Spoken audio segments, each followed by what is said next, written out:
은혜로운 찬양 감사합니다. 오늘 같이 찬양 은혜롭게 한 날은 설교 안 해도 될 텐데 요즘에 추웠습니다. 15도, 어제는 12도, 오늘은 영하 6도. 사실 오늘도 추운 날인데 요즘 며칠에 비해서는 조금 푸근하기 때문에 그래도 추운 날 교회에 오시느냐고 수고들 많이 하셨습니다. 적자생존이라는 말을 여러분들이 많이 들어보셨을 겁니다. 적자생존. 환경에 적응하는 생물만이 살아남고 그렇지 못한 것은 도태되어 멸망하는 현상. 영국의 철학자 스펜서가 한 그러한 말이 되겠습니다. 지금 여러분들도 다 적자 생존하신 분들입니다. 여러 가지로 어려운 때에 코로나, 또 기후의 변동, 추위, 더위 이런 가운데서도 여러분들이 또 살아계시고 또 신앙생활하기가 얼마나 어렵습니까? 코로나 때도 어려웠고 코로나 이후에도 신앙생활하기 어려운데 여러분들이 끝까지 교회에 남아서 예배 드리는 것을 보면 생명적으로도 그렇고 영적으로도 그렇고 다 여러분들이 적자 생존한 놀라운 이제 그러한 분들입니다. 사람의 기억력은 한계가 있습니다. 저도 이제 제 방에 성경 구절을 이렇게 써가지고 노란 딱지 포스트잇에 이렇게 이제 다 암송하고 붙인 게 한 1,500개 정도 이렇게 됩니다. 사실 다 외워서 붙인 겁니다. 근데 놀라운 것은 지금 보면 하나도 못 외워요. 할렐루야. 얼마나 어렵습니까? 다 외웠는데 하나도 기억이 안 나. 근데 또 뭐 설교하다 보면 또 하나님께서 또 생각나게 하시고 그래서 뭐 안 하는 것보다는 낫겠다 해서 이제 은퇴할 때까지는 계속 그렇게 하려고 이제 노력을 합니다. 그래서 이 사람의 기억력에 한계가 있기 때문에 적어야 됩니다. 적어야 산다. 그게 또 적자생존입니다. 안 적는 사람들은 다 잊어버려 죽어요. 그러니까 적자생존. 며칠 전에 전철역 가다가 경찰서 앞에서 갑자기 이제 어떤 생각이 떠올라 가지고 제가 핸드폰을 꺼내서 이제 적다가 전봇대를 들이받았습니다. 경찰서 앞에 있는 그 전봇대를. 근데 놀라운 것은 전봇대가 끄떡도 안 했어요. 전봇대가 부러져야 되는데 끄떡하지 않고. 그래서 제가 전봇대를 받는 일, 다른 사람들이 그런 건 봤지만은 나는 뭐 그런 경험이 없었기 때문에 왜들 저런가 그랬는데 제가 이제 전봇대를 들이받는 그런 일들이 있었어요. 그래서 정말로 머리가 띵하고 아팠지만은 그러나 또 거기서 아픈 척하면은 너무 쪽팔릴 것 같아가지고 그냥 창피해서 그냥 얼른 이제 전철을 타러 갔습니다. 그래서 제가 생각하기를 적자 생존이 아니고 잘못하간 적자 사망이겠다. 이것도 적는 것도 잘 적어야지 앞도 안 붙고 적다가는 그냥 그 전봇대 들이받고 죽을 수도 있겠다. 그런 생각을 하면서 우리가 여러 가지 많은 것을 하지만은 그러나 늘 우리의 믿음의 주요 온전케 하시는 예수님을 생각하고 위의 것을 찾고 위의 것을 생각하면서 예수님 바라보면서 늘 앞으로 나아가는 여러분의 삶이 되시기를 축원합니다. 우리 예수님께서는 우리 인간을 구원하시기 위해서 인간의 몸을 입으시고 이 땅에 오셔서 마국간에 짐승이 태어나는 그곳에서 탄생을 하시고 또 태어나자마자 헤롯 왕이 유대 왕이 태어났다는 얘기를 듣고 예수를 죽이려고 해서 또 애굽으로 피난을 가는 이런 일들이 있었습니다. 예수님 우리를 위해서 또 베들레헴에 탄생하셨고 또 애굽으로 또 피난 생활을 가서 하셨고 약 3년 동안 어린 시절을 피난 생활을 보내시다가 나사렛이라고 하는 동네에 오셔서 30년을 사셨습니다. 그래서 예수님을 나사렛 사람 그랬어요. 고향은 베들레헴인데 베들레헴 사람, 보통은 이제 고향 사람 그러잖아요. 고향 어디 사람 그러는데 예수님을 나사렛 사람 그렇게 부르게 되었습니다. 나사렛 예수, 그분께서 우리를 구원하기 위해서 이 땅에 오신, 또 오늘 성탄주일, 또 내일 성탄절에 예수 그리스도를 만나는, 맞이하는, 영접하는 놀라운 은혜가 우리 모든 성도들에게 임하기를 주님의 이름으로 축원합니다. 나사렛 사람 첫 번째 따라하겠습니다. 헤롯이 죽었습니다. 헤롯이 죽었습니다. 19절에서 20절을 통독합니다. 헤롯이 죽은 후에 주의 사자가 애굽에서 요셉에게 현명하여 이르되 일어나 아기와 그의 어머니를 데리고 이스라엘 땅으로 가라. 아기의 목숨을 찾은 자들이 죽었느니라 하시니. 아멘. 헤롯은 이스라엘의 왕으로서 나는 언제까지나 산다. 나는 죽지 않는다. 그리고 내 왕권에 방해가 되는 사람은 가족이고 자식이고 뭐 측근이고 누구를 막론하고 어린이든 어른이든 누구든지 다 죽여버린다. 그래서 나는 영원히 왕노릇 할 것이다. 그렇게 이제 생각을 했어요. 그런데 헤롯이 나이가 70세가 되었고 이스라엘을 통치한 지 38년이 되었을 때에 그가 아주 더러운 병에 걸렸어요. 그래서 속 내장이 다 썩어버리는, 내장이 다 썩는 그 병으로 인해서 그는 죽게 되었습니다. 그래서 헤롯이 죽었다는 얘기를 듣고 3년 동안 애굽에서 피난 생활했던 예수님의 부모님 요셉과 마리아와 함께 이제 베들레헴으로 오려고 하였으나 그 다음에 하나님께서 나사렛으로 가라. 그래서 나사렛으로 이제 가게 되었습니다. 죽이려고 하던 자가 먼저 죽습니다. 헤롯이 예수를 죽이려고, 그래서 베들레헴 근처에 있는 2살 이하, 2살 이하에 있는 마태복음 2장 16절에 보게 되면 2살 이하의 모든 산의 아이를 다 죽이는 그러한 일이 있었습니다. 누구나 다 죽인다. 그러나 나는 죽지 않는다. 그랬던 헤롯이 70살에 살해 죽게 되었습니다. 이 생명이라고 하는 것은 나에게 있는 게 아닙니다. 그래서 시편 31편 15절에 보게 되면은 나의 앞날이 주의 손에 있사오니, 우리의 모든 앞날이 다 주의 손에 있습니다. 지난 주간에 우리 교회 충성하시던 정감백 은퇴한 수입사님께서 91세로 하나님의 부르심을 받으셨습니다. 91세면 뭐 장수하신 겁니다. 또 우리 사랑하는 성도 저기 앉아 계신 우리 성도님 어머니는 지금 106세, 106, 그렇죠? 106세죠? 108세? 아니 이틀 사이에 2살이나 올랐습니까? 하여튼 1부, 2부 때 했던 거 고쳐서 108세로 다시 정정하겠습니다. 106세도 아니고 모시는 어머니가 108세. 아이고. 그러니까 뭐 노노봉양이라고 노인네가 노인네를 섬기는 참 108세인데도 아주 건강하시다고 얘기 들었습니다. 또 섬기느냐고 얼마나 힘들겠습니까? 그러니까 이 108세를 사시는 이제 그런 분들. 근데 108세 사시는 어른을 생각하면 여기 계시는 여러분들은 다 애들의 애들. 애들. 뭐, 내 나이가 뭐 그렇게 얘기할 수가 없습니다. 어떤 때 저도 뭐, 나도 이제 뭐 나이 좀 들었는데 그런 얘기를 할 수가 없습니다.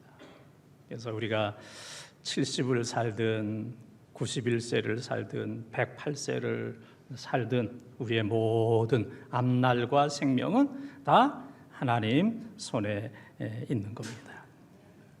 이 세상에 있는 모든 사람들은 다 이제 언젠가는 다 죽게 됩니다.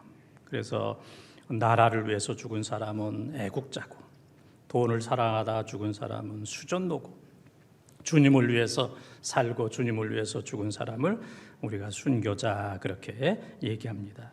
신학자 윌리엄 메이로가 하는 사람은 사람이 참 변화되기가 어렵다. 사람이 변화되기가 어렵다. 그런데 변화되는 것은 죽음을 생각할 때 변화된다. 내가 죽으면 어떻게 되겠는가? 이렇게 살다가 죽으면 안 되지. 개죽음이지. 그렇게 생각할 수가 있습니다. 그래서 죽음을 생각할 때 변화된다 하는 얘기입니다. 그래서 우리가 예수 안 믿고 죽으면은 둘째 사망, 예수 믿고 죽으면 천국. 그래서 내가 살아서 예수 믿어야 되겠다. 그래서 우리가 다 예수 믿는 거잖아요. 죽음 이후를 생각하면서 지금 신앙생활을 잘하고 있는 거예요. 예수 안 믿고 죽으면은 둘째 사망, 유황불, 불못. 그래서 제가 자주 강조하잖아요. 생명책에 기록되지 않은 사람은 요한계시록 20장 15절에 21장 8절에 21장 27절에 생명책에 기록되지 아니한 사람은 누구를 막론하고 영원한 불못에 떨어져서 영원히 고통을 당한다. 그래서 우리가 죽음을 생각할 때 겸손해지고 죽음을 생각할 때 예수 믿게 되고 죽음을 생각할 때 우리가 충성하게 됩니다. 그래서 죽음을 생각하면서 우리의 삶이 과거와 현재와 미래가 이제 달라지는 역사가 나타나게 됩니다. 죽음은 누구나 다 두렵고 누구도 다 피할 수도 없고 죽음은 누구에게나 다 공평합니다. 안 죽는 사람도 없고 2번, 3번 죽는 사람도 없습니다. 헤롯도 안 죽을 것 같았지만은 늘 자기는 죽이는 사람이다 그렇게 생각했어요. 나는 누구를 죽이는 사람이다. 내 왕권에 방해가 되면은 누구를 막론하고 다 죽인다. 그래서 나는 영원한 왕이 된다라고 생각했지만은 그도 70세에 죽게 되었습니다. 우리는 헤롯처럼 남을 죽이다가 죽는 비참한 지옥의 인생이 되지 말고 남에게 아픔을 주고 눈물을 주고 상처를 주고 많은 아기를 죽이고 가족들을 죽이는 죽이다가 죽는 비극적인 저주의 삶이 아니라 예수님처럼 살리고 치료해주고 위로해주고 격려해주고 구원하는 예수님의 삶을 살아가는 우리 모든 번동의 가족들이 다 되시기를 축원합니다. 2번째 따라하겠습니다. 하나님이 인도하십니다. 하나님이 인도하십니다. 21절 22절을 통독합니다. 요셉이 일어나 아기와 그의 어머니를 데리고 이스라엘 땅으로 들어가니라. 그러나 아켈라오가 그의 아버지 헤롯을 이어 유대 임금됨을 듣고 거기로 가기를 무서워하더니 꿈에 지시하심을 받아 갈릴리 지방으로 떠나가. 아멘. 오늘 21절에 보면은 요셉이 일어나 그랬습니다. 요셉이 일어나. 예수님의 육신의 아버지 요셉, 육신의 어머니 마리아, 참 귀한 분들입니다. 마리아, 주의 계집종이 오니 내가 예수 그리스도를 출산하다가 부정한 여자로 돌에 맞아 죽어도 좋습니다.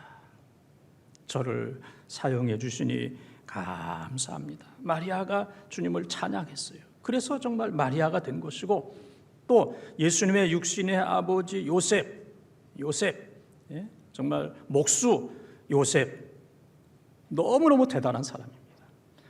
이 세상의 과거, 현재, 미래 남자들 가운데 대단한 남자들 많이 있어요. 잘생긴 사람 많이 있고, 유명한 사람 많이 있고, 또 운동과 영화의 모든 면에 있어서 스타, 하늘의 별과 같은 그런 사람도 많이 있고, 대단한 권력을 가지고 있는 사람들도 많이 있었고, 또 돈 많은, 지금 이 세상에 살고 있는 사람 가운데 미국의 테슬라 자동차 회사를 가지고 있는 머스크, 이 사람은 지금 돈이 최고로 많은 사람입니다. 지금 이 사람이 지금 얼마의 돈을 가지고 있냐면은 약 우리 돈으로 400조를 가지고 있어요. 조금밖에 안 놀래네요. 조금밖에. 400조. 우리나라 최고 부자가 한 30조 정도 가지고 있을 텐데 비교가 안 될 정도로 400조 그 이상을 가지고 있는 그런 그 돈 많은 사람, 대단한 사람. 그러나 계속해서 바뀌는 겁니다. 그런 사람들은 수없이 많아요. 그런데 예수님의 육신의 아버지는 인류 역사상 단 이례적이고 한 번밖에 없습니다. 그 사람 요셉. 요셉을 선택하신 것은 요셉이 아니면 안 되는 겁니다. 그래서 오늘 말씀 가운데 보면은 요셉이 예수 그리스도의 동정녀 탄생, 성령으로 잉태된 것을 그가 믿었어요. 그래서 마태복음 1장 18절 또 20절, 23절, 25절에 보게 되면은 성령으로 탄생되는 것을 믿고 그 천사가 말하는 것을 잘 받아들였어요. 오늘 우리는 이미 역사 속에서 이루어진 것이고 성경에 기록된 것이기 때문에 믿을 수 있는 은혜가 우리에게 임했지만은 그 당시 요셉에게는 이건 뭐 처음 듣는, 처음 보는 이러한 사건이기 때문에 도저히 믿을 수가 없습니다. 성령으로 잉태돼서 아기가 태어난다는 것을 믿을 수 있는 사람은 인류 역사상 한 사람밖에 없는 거예요. 요셉 외에는 없기 때문에 하나님께서 믿을 수 없는 것을 믿었던 요셉을 선택했고, 또 예수 그리스도가 태어나자마자 애굽으로 피난 가라 하나님께서 꿈에 지시하셨을 때에 또 그리로 또 피난을 갔고, 거기서 또 3년 동안 살다가 다시 나사렛으로 올라가라라고 했을 때 순종하는. 그래서 하나님께서 말씀하실 때마다 순종하고, 그리고 하나님께서 인도하심을 굳게 믿는 사람, 그 사람이 요셉만한 사람이 없었기 때문에, 역사상 요셉과 같이 그러한 모든 것에 순종할 수 있는 사람이 없었기 때문에 하나님께서는 요셉을 예수님의 육신의 아버지로 선택을 하셨던 겁니다. 그래서 아기 예수를 죽이려고 했던 헤롯, 이제 대헤롯이라고 그럽니다. 이 헤롯이 70세에 이제 죽었어요. 그리고 예수님은 요셉과 함께 3년 동안 그 애굽에서 피난 생활을 하다가 이제 다시 고향으로 올라오려고 했습니다. 그래서 대헤롯이 죽었을 때에 로마의 속국이었던 이스라엘을 로마 황제가 한 나라를 4나라로 등분했어요. 4나라로 쪼개게 되었어요. 그래서 이 4나라를 헤롯의 아들이 이제 여러 명이니까 아들들에게 나눠줬는데 4개 가운데 2개를 오늘 본문에 나오는 아켈라오에게 나눠주었고, 또 한 부분은 안티바스, 헤롯의 다른 아들, 또 다른 것은 빌립에게 나눠주게 되었어요. 그래서 이 4등분을 해가지고 2개는 아켈라오, 하나는 안티바스, 하나는 빌립에게 나눠주었는데, 베들레헴으로 올라가려고 그랬는데 그 지역을 헤롯의 아들 아켈라오, 제일 아주 악랄한, 아버지보다도 더 악한 왕이었기 때문에 예수님의 베들레헴으로 갈 수가 없었어요. 그래서 안티바스가 지배하고 있던 갈릴리 나사렛으로 예수님께서 요셉을 통해서 그리로 가게 되었습니다. 요셉은 어떤 상황 속에서도 하나님의 인도하심을 받았습니다. 어떤 상황 속에서 믿을 수 없는 그런 상황 속에서도 하나님께서 인도하시는 그대로 또 순종하는 그런 삶을 살았던 겁니다. 교육학에서 그런 얘기를 합니다. 아니요 할 수 있는 거절 훈련을 하라. Just say no. 아니요 할 수 있는 그런 훈련을 하라 그랬습니다. 그래서 만약 누군가 여러분과 여러분 자녀를 향하여 마약을 하라 그럼 어떻게 해야 돼요? 아니요 해야 됩니다. 한 번만 딱 해보겠습니다. 그러면 거기서 나올 수가 없습니다. 아니요 해야 됩니다. 누가 술을 마셔라 그러면 뭐라 그래야 돼요? 아니요 그래야 되고, 그 다음에 담배를 펴라 그래도 아니요 해야 되고, 또 폭력을 행사하라 그래도 아니요 해야 됩니다. 아니요 할 수 있는 이거 용기가 있어야 돼요. 용기가 없어서 그대로 따라가는 이런 경우들이 많이 있습니다. 오늘은 우리 교인들 1부, 2부 때 이렇게 설교 끝나고 갈 때에 다른 때에 4배 정도로 은혜를 받았다고 그래요. 사실 오늘은 제가 이 설교 내용이 어렵기 때문에 그냥 대충 하는 겁니다. 아무렇게나. 아무렇게나 그냥 하는 건데 1부, 2부 때에 교인들이 다른 때 은혜 받았다고 하는 것보다 4배로. 다른 때는 1명밖에 없었는데 오늘은 4명이나. 그러니까 4배잖아요. 은혜 받았다고. 그러니까 우리가 어떤 표현할 수 있는 게 중요합니다. 그래서 우리가 인생을 살아가면서 반드시 해야 될 일이 있어요. 반드시 해야 될 일이 있고 또 해서는 안 될 그런 일이 있어요. 그것을 우리가 잘 리스트를 잘 만들어야 됩니다. 그래서 요즘에 젊은 사람들이 버킷 리스트 그래가지고 내가 일생 동안에 이것은 꼭 해야 되겠다 해서 다 적어가지고 첫 번째, 두 번째, 세 번째 그렇게 하는 것처럼 우리도 반드시 해야 될 일과 하지 말아야 될 일들을 잘 적어서 그때마다 잘 이제 점검을 하면서 우리는 살아야 됩니다. 요셉 같은 경우에는 이 애굽에서 3년 동안 피난살이를 하다가 이제 헤롯이 죽었다. 그 얘기를 듣고 내가 베들레헴 고향으로 가야 되겠다. 그런 생각이 있었을 겁니다. 고향으로 가서 살아야 되겠다. 그런 마음도 있었을 것이고 또 내 자녀의 교육을 위해서 예루살렘으로 가야 되겠다. 그런 생각을 있었어요. 그래서 베들레헴 아니면 예루살렘, 예루살렘 아니면 베들레헴. 잘 살기 위해서는 베들레헴. 또 미래를 위해서 교육적으로 자녀들을 위해서 살기 위해서는 예루살렘. 그랬는데 성령께서 꿈에 지시하기를 베들레헴도 아니고 예루살렘도 아닌 자기가 원했던 곳이 아닌 제3의 장소 나사렛으로 그를 인도하게 되었습니다.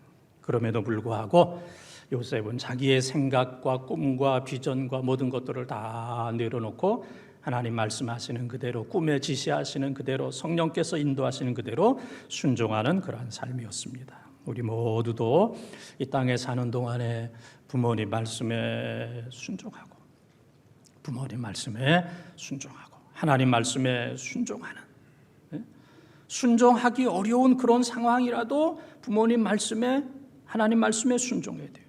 부모 거역해서 잘 되는 사람 없습니다. 잘 되는 집안도 없습니다. 다 망합니다. 망해요. 하나님 말씀에 불순종해서 잘 되는 사람 없습니다. 잠깐 동안은 영웅인 것 같고 대단한 것 같지만은 결과적으로 보게 되면은 그 사람과 그 사람의 후손들이 다 멸망하게 되고 교회로부터 다 떨어지게 되는 겁니다.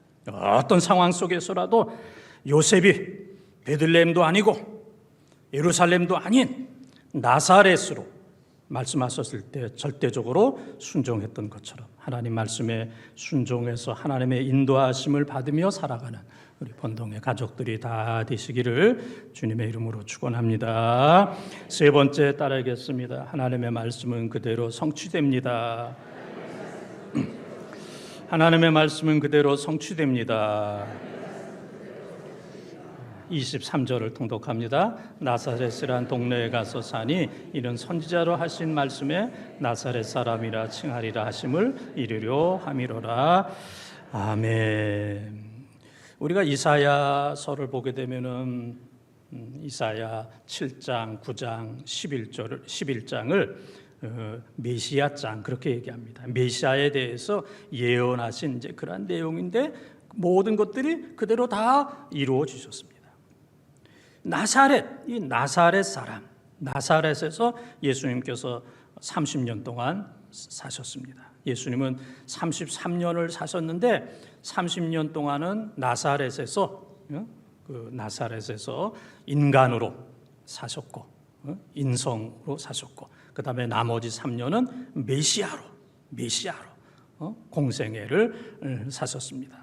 그래서 이 나사렛은 어떤 동네냐면은 그 지도를 한번 보게 되면은 예루살렘으로부터 한 90km 떨어진 이제 그러한 것입니다. 지금 잘 보이지도 않고 그렇습니다. 그래서 이스라엘 지도를 보면은 맨 위에가 갈릴리고 그 밑에가 이제 나사렛이 있고 그 밑에 예루살렘이 있고 예루살렘 밑에 이제 베들레헴이 있습니다.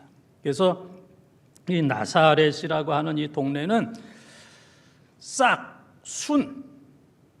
어린 순, 싹 이제 그런 뜻이 있습니다. 땅이 모래고 땅이 자갈이 많아가지고 모든 식물이 그렇게 잘 자라나질 못해요. 싹이 났다가 죽고 순이 났다가 죽고 그 정도로 농사하기가 어려운 이제 그러한 아주 척박한 이제 그런 땅입니다. 그러니까 이 나사렛 사람들이 경제적으로 가난합니다. 가난하니까 거칠어요. 그래서 조롱과 경멸과 가난과 또 무명의 이제 이러한 삶을 이제 살던 곳이 바로 이제 나사렛 사람입니다. 그래서 기록을 보게 되면은 나사렛 사람들끼리 서로 무시합니다. 네가 이런 동네에 사니까 너 같은 인간이 있지. 너 같은 인간이 이런 동네에 사니까 동네가 망가졌지. 동네 때문에 내가 나빠졌다. 너 때문에 동네가 나빠졌다.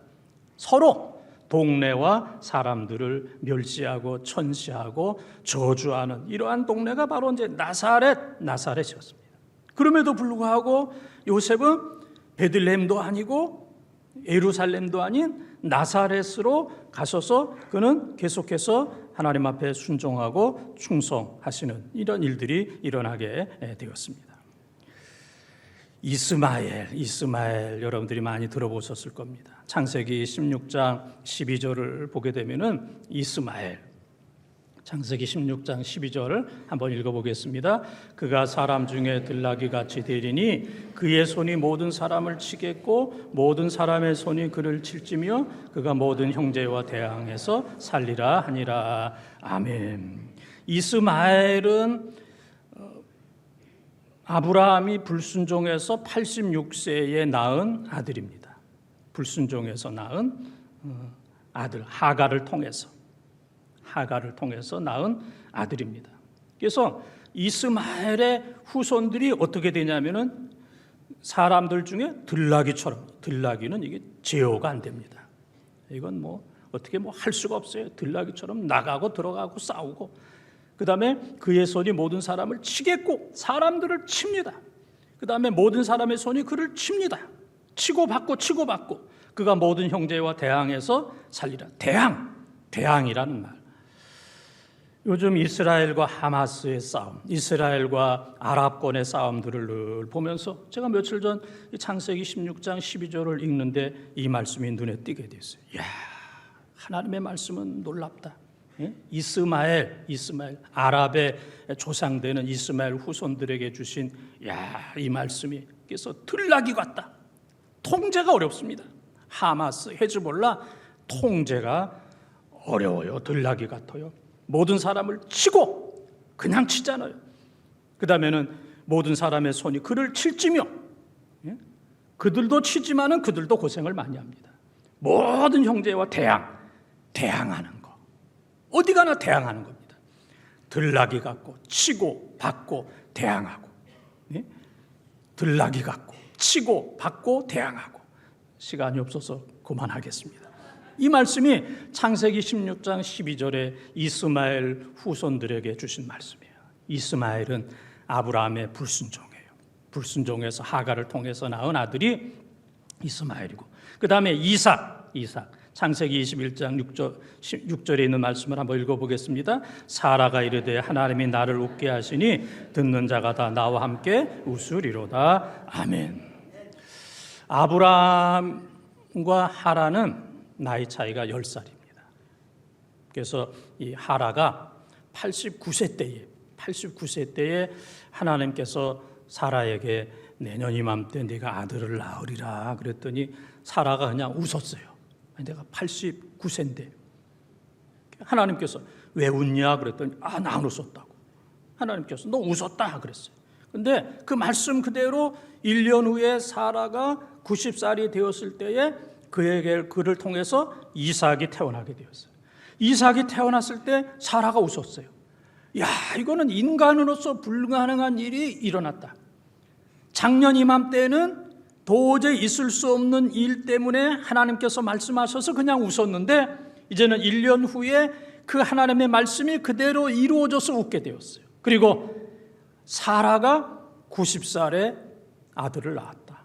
아브라함은 10살 많으니까 100살에 아들을 낳았다. 90세의 어머니와 100살의 아버지가 아들 이삭을 낳았다. 그 소식을 듣는 사람들이 다 웃었어요. 이삭이 태어나기 전에 웃었고, 이삭이 태어났을 때에 부모가 웃었고, 그 소식을 듣는 모든 사람들이 웃었습니다.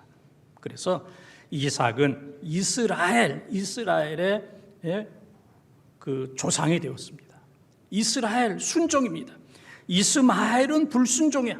아브라함의 불순종으로 이래서 태어난 아들이고, 이삭은 순종해서 아브라함이 100살에 나온, 이스마엘은 아브라함이 86세 때에 얻은, 그러니까 이삭과 이스마엘은 14살 차이입니다. 불순종의 아들 이스마엘, 순종의 아들 이삭. 불순종은 들나귀 같고 치고 받고 대항하고, 그러나 순종의 아들 이삭은 웃고 계속해서 웃는, 이러한 그 놀라운 역사가 우리가 보게 됩니다. 오늘 우리가 신앙생활 하면서도 평생 불순종의 이스마엘에 쌓여있는, 이스마엘로 끝나는 사람들이 많이 있어요. 불순종해가지고 들나귀처럼 살고 치고받고 대항하고 평생 어디 가든지 모든 사람들과 더불어서 들나귀가 되어서 통제할 수 없는 사람이 되어서 치고받고 들나귀처럼 대항하는 이런 불순종의 삶이 아니라, 이제는 그 이스마엘의 불순종의 삶을 정리하고 하나님 앞에 순종해서 이삭이 되어서 웃고 다른 사람들을 웃게 하는 이스마엘에서 이삭의 삶으로 여러분의 삶이 바뀌어지기를 축원합니다. 사람의 말은 믿을 게 못 됩니다. 또 사람이 아무리 진실로 얘기해도 그것을 지킬 수 있는 능력이 없어요. 아버지로서 다 지킬 수 있는 능력이 없습니다. 남편으로서 그것을 다 지킬 수 있는 능력이 없고, 목사로서 또 남자로서 다 지킬 수 있는 능력이 없습니다. 그래서 사람의 말은 그대로 되는 적이 없습니다. 그러나 하나님의 말씀은 안 될 것 같고 아닐 것 같고 터무니없는 것 같은데, 하나님의 말씀은 일정일획이라도 변하지 않냐고 그대로 다 이루어지는 줄 믿습니다. 예수 그리스도가 이 땅에 태어나신 것은 하늘에서 갑자기 떨어진 게 아니고 BC 733년 전에 예언하셔서 2023년 전에 이 땅에 태어나셨고, 또 그 예수 그리스도는 지금도 우리와 함께 하십니다. 우리의 영원한 선물 예수 그리스도, 그분을 믿고 찬양하는 귀한 여러분의 삶이 되시기를 바랍니다. 사랑하는 본동가족 여러분, 성탄절에 큰 은혜가 여러분과 또 우리 교회와 가정 속에 충만하길 바라고, 인간은 다 죽습니다. 헤롯이 죽은 것처럼 다 죽을 수밖에 없습니다. 그러나 하나님께서는 우리를 인도해 주십니다. 그리고 하나님의 말씀은 그대로 성취된다 하는 사실을 기억하면서 나사렛 예수 그리스도 꽉 붙들고 우리 생명 다할 때까지 그분 찬양하고 섬기고 충성하는 우리 본동의 가족들이 다 되시기를 주님의 이름으로 축원합니다.